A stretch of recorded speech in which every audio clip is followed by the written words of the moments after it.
저 한 장짜리 저 문건이 윤석열 대통령이나 김용현 장관이나 요번에 계엄 과정에서 만들어진 게 맞나요? 그냥 국가 비상 입법 기구라는 말이 저 한 장짜리 종이에 있지 않냐? 그러니까 지금 어제 여러분 헌법재판소에서 뭐 여러 가지 이야기 나왔을 때, 그리고 서부지방법원에서 그 영장 판사가 그것을 막 물어본 질문이 하나였다라는 거잖아요. 비상기구 관련해서. 네. 국가 비상 입법기구 관련. 저 얘기 들으신 적이 있냐? 저거 누가 작성한 거예요? 라고 물어보니까 윤석열 대통령이 긴가민가 하면서 답을 제대로 못했다. 네. 그러고 나서 그 다음에 어제 헌법재판소에서도 이게 똑같이 문제가 됐어요. 그러니까 글쎄 나는 내가 작성한 것 같지 않고, 글쎄 저걸 만약에 작성했다고 하면 김용현 국방부 장관이 작성을 했었을 것 같은데, 당시에 김용현 국방부 장관이 구속이 돼 있어서 확인을 못 해봤다. 그래서 내일 증인신문을 하면서 저거를 좀 확인을 해보겠다 이렇게 얘기를 한 거예요. 그래서 도대체 비상기구 이런 얘기들이 나와서 제가 한번 확인을 해봤어요. 도대체 무엇을 말하는 거냐. 근데 자, 그러면 네. 정 변호사님 잠깐만요. 네. 1번 뉴스 잠깐 보고 가겠어요. 1번 네. 뉴스. 여러분 지금 여기에서 키포인트가 무엇인지를 보여드리겠습니다. 대통령께서는요, 의원 체포, 비상기구, 나는 지시한 적 없다라고 얘기했어요. 네, 맞습니다. 여기에 지금 비상기구가 나와요. 네네. 어제 헌재에서 의원 체포도 나는 지시한 적 없고, 비상기구도 지시한 적 없다 그랬어요. 저 내용이 뭡니까? 네, 의원 체포 문제에 대해서는 계속 나오잖아요. 과연 대통령께서 계엄령을 선포를 한 다음에 정 변호사님 마이크를요, 조금 올려보세요. 선포한 네. 다음에 네. 국회의 기능을 그렇죠? 막으려고 했나? 국회가 제대로 기능하지 못하게 하려고 했냐? 의원을 체포하려고 했느냐?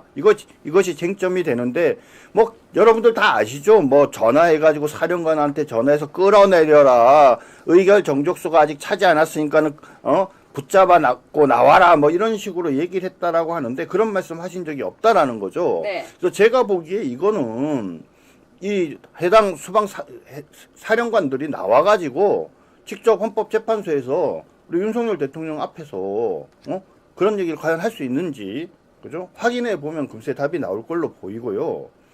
그 다음 이제 두 번째가 이 비상기구 얘기인데, 아까 그거 하면 다시 좀 보여주십시오. 아까 거요. 예, 네. 아까 이게 말로 들어보면요, 뭐가 대단한 거. 아까 그 사진 다시 올려주세요. 국가 비상 입법 기구를 만들려고 했다. 이게 무슨 말입니까, 여러분?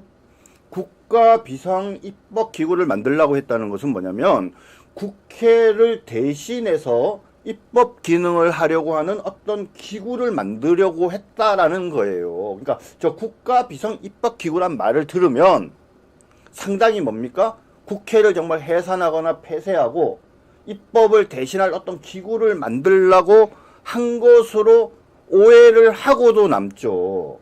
그런데 그것과 관련된 게 딱 저 한 장이에요. 예비비를 조속한 시일 내에 충분히 확보하여 보고할 것.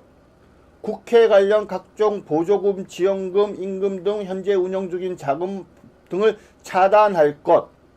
그 다음 국가 비상 입법기구 관련 예산을 편성할 것. 이렇게 돼 있어요. 그러면서 뭐라고 돼 있어요? 기획재정부 장관 이렇게 돼 있어요. 근데 여러분, 저 종이가, 저 한 장짜리 저 문건이 여러분들 보시기에 저게 윤석열 대통령이나 김용현 장관이나 요번에 계엄 과정에서 만들어진 게 맞나요? 저는요, 사실은 이 부분이 제대로 규명이 돼야 된다고 봐요. 근데 이 부분을 규명을 하지 않고 그냥 국가 비상 입법 기구라는 말이 저 한 장짜리 종이에 있지 않냐? 그러니까 국가 비상 입법 기구라는 걸 만들어서 국회를 대체하려고 했다라는 이런 정치적인, 그쵸, 선전선동만이 지금 남아 있지 않습니까? 저 부분을 좀 명확히 할 필요가 있을 것 같고, 여러분들께, 우리 시청자 여러분들께 저 사진을 보여주는 이유 다시 한번 보여주십시오. 바로 저겁니다, 저거. 요 한 장짜리 요거를 갖고 국가 비상 입법 기구를 만들려고 했다라는 증거라는 거예요. 그런데 대통령께서는 이런 자료 본 적도 없다는 거예요. 자, 오히려 당신 신문에서 봤다는 거죠, 대통령께서 언론에서. 얘기합니다. 네. 지시한 적 없고 네. 비상기구 지시한 적 없다라고 이야기를 하는데요. 네. 아니 이걸 너무 웃긴 게요. 신문에서요, 또 뉴스에서 대통령이 이런 걸 했다라면서 막 정말 이게 기사가 엄청 커지면서 대통령이 내란을 했다 이렇게 되지 않았습니까? 정 네, 변호사님? 맞습니다. 윤 대통령이 뭐라고 얘기를 했냐면요. 저는 그 쪽지 한 장짜리 아까 그거요. 그거를 준 적도 없다. 나중에 이런 계엄을 해제한 후에 한참 있다가 언론에 메모가 나왔다는 것을 기사에서 봤다. 그러니까 대통령도 기사에서 봤대요. 자, 14번 뉴스를 보여주세요. 네네. 네. 윤석열 대통령이 최상목, 쪽지, 군경 진술, 증거 부인 어제 나온 거죠? 네, 맞습니다. 내란은 그러면 결국 난항을 겪게 되겠네요. 그러니까 뭔가 저 쪽지가 그러니까 최상목 그 권한 대행이 본인이 받았다는 거예요. 근데 이 받았다는데 누구한테 받았는지도 명확하지 않아요. 지금 보면은. 대통령은 적어도 아닌 것 같은데 실무자한테 받았다 그러는데 도대체 그 실무자가 누군지도 좀 제대로 나타나지 않아요. 저 작성자가 누군지도 몰라요. 그런데 무조건 지금 저것은 자료 한 장짜리에 국가 비상입법기구라는 저 단어 때문에 너무나도 뭡니까? 선전선동하기 좋지 않습니까? 그러니까 좌파들이 지금 마음껏 써먹고 있는 겁니다, 지금.